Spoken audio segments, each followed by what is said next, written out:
So I went to this meditation conference, which is from this guy called Ray Behan, part of this Antonella Traino Think and Grow, company. And I thought it was a meditation retreat, but it's more like a university lecture. And so it goes about talking about all these brain chemistry things. Wake up in the morning and prioritize high-value behaviors. It's emphasizing the brain-body connection. Zoom in a bit.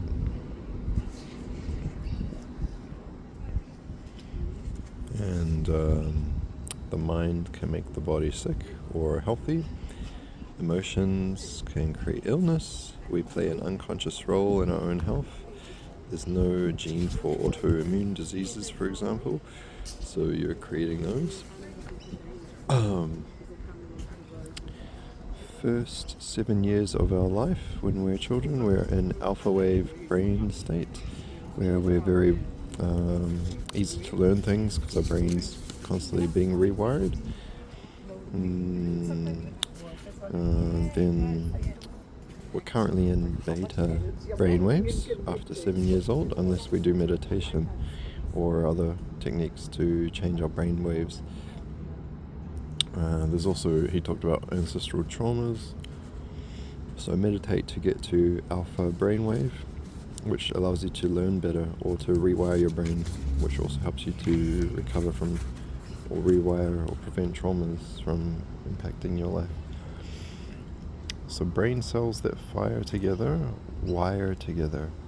So these are this is like a neural synaptic connection in your brain, and if there's like a thought that fires and creates an emotion or something, there's some connection. So for example, he said the word bubblegum, and then we remembered the word bubblegum, so there was a connection there over the word bubblegum. You feel your thinking. So he said that basically, you don't really feel anything, it's just your thoughts produce chemicals which then your cells absorb, and you feel the reaction of your cells absorbing those chemicals, and that's what feelings are. So you have an emotional addiction to your body's pain, stress chemicals. So you'll I can explain that in another picture later on if I jump ahead.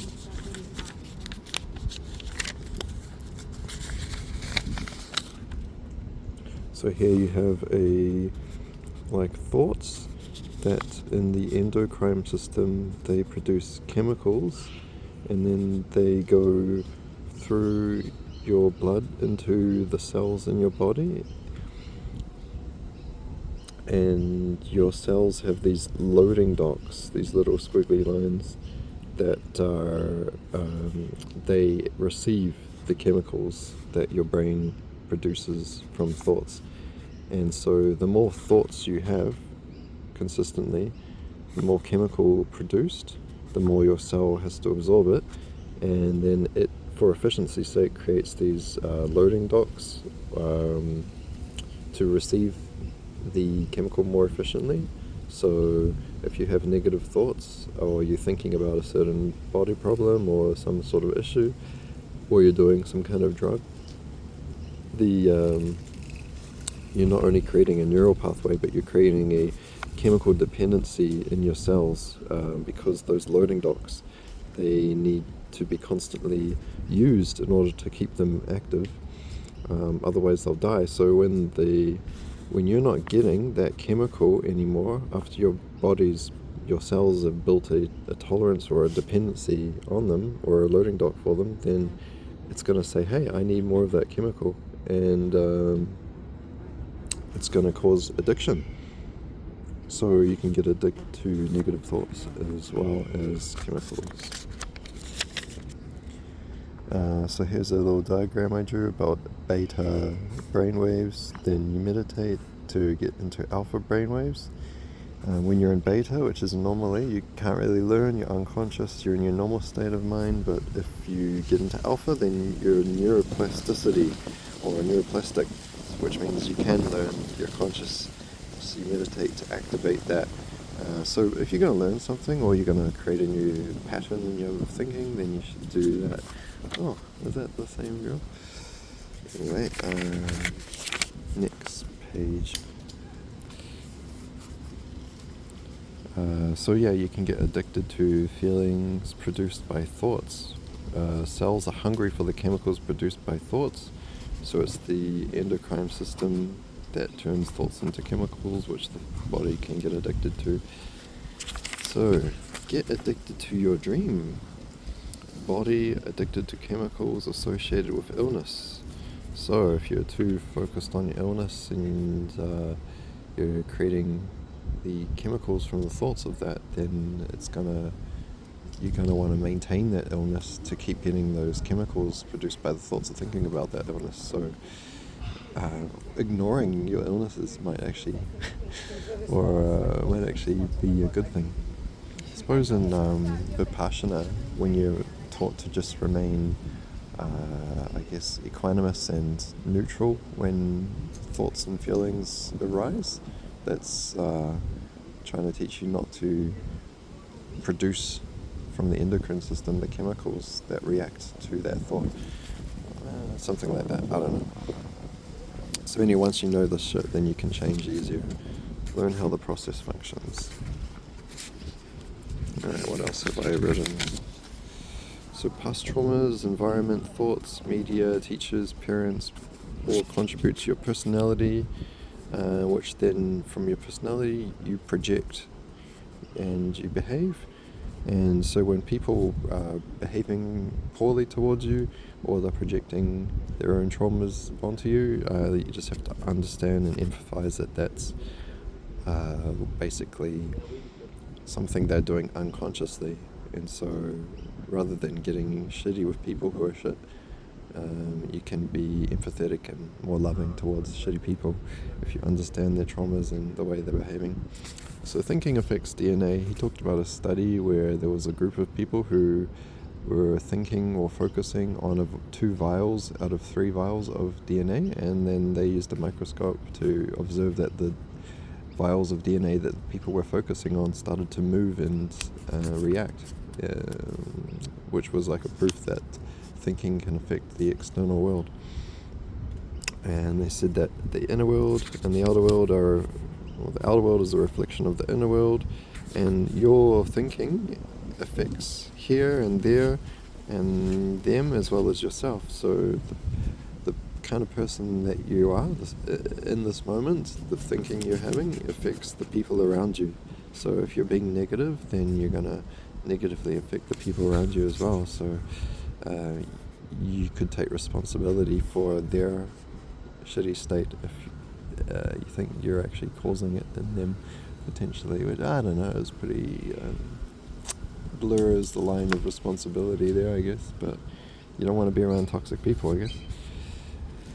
Okay, so he said that you can predict the future of your illness by identifying your emotional patterns.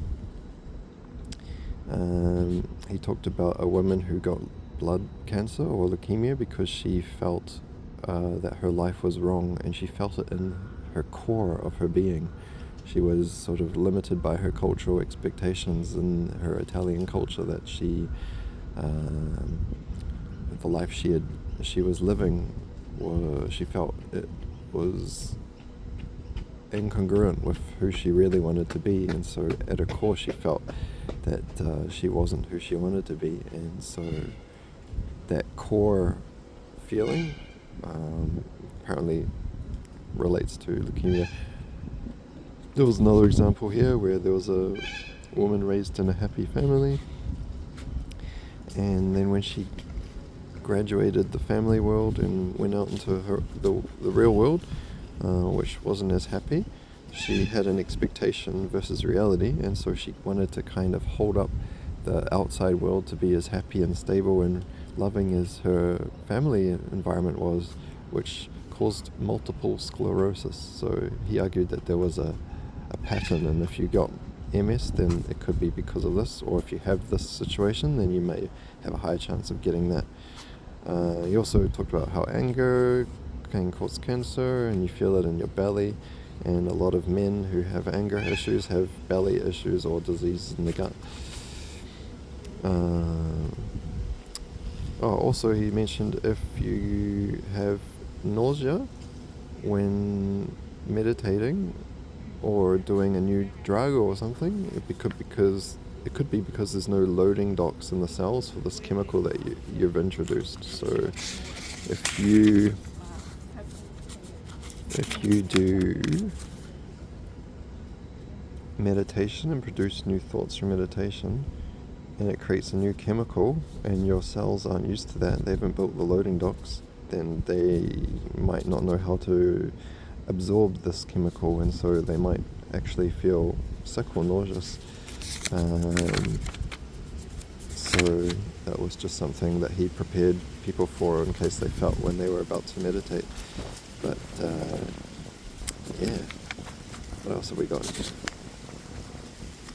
we talked about this is your brain, your conscious mind is only a small part of it, the subconscious mind is the bulk of it, and there's a part of the ancestral mind which the conscious mind sometimes taps into if it doesn't have enough data. So I put it as 60,000 FPS in the conscious mind, whereas the subconscious had like 70 million. FPS or TPS is thoughts per second, which is how many thoughts you have or you can have, which also relates to how many chemicals your brain produces from those thoughts, which is responsible for the feelings experienced. So basically, your subconscious thoughts produce unconscious chemical reactions in your body that create feelings. So if you're feeling shit and you don't know why, it's coming from your subconscious. So you want to activate or access the subconscious by meditation, so you can rewire thinking in your subconscious to produce positive, happy thoughts, which create happy chemicals or healthy chemicals, so you're healthy. So if you're feeling shit and you don't know why, then you may have unconscious thoughts that are affecting you negatively, which made sense. So talk about how stress can compromise your immune system or deplete it, and the body is addicted to whatever thinking stresses it out. What's this? Corpus callosum, feeding endocrine system. Something about thoughts that were in the unconscious. Yeah, I think that was relating to what I just spoke about the unconscious mind having a lot of thoughts. Okay, then we've got the cerebellum, which manages the electricity or electrical distribution in the brain. So think of the brain like a city, and the cerebellum is the power grid, and it can only distribute electricity throughout the brain to certain areas at a time, not everywhere all at once. So one technique that they've used in the past is to get your cerebellum to distribute energy to the parts of the brain that don't produce negative thinking and bad chemicals and bad emotional reactions in your cells.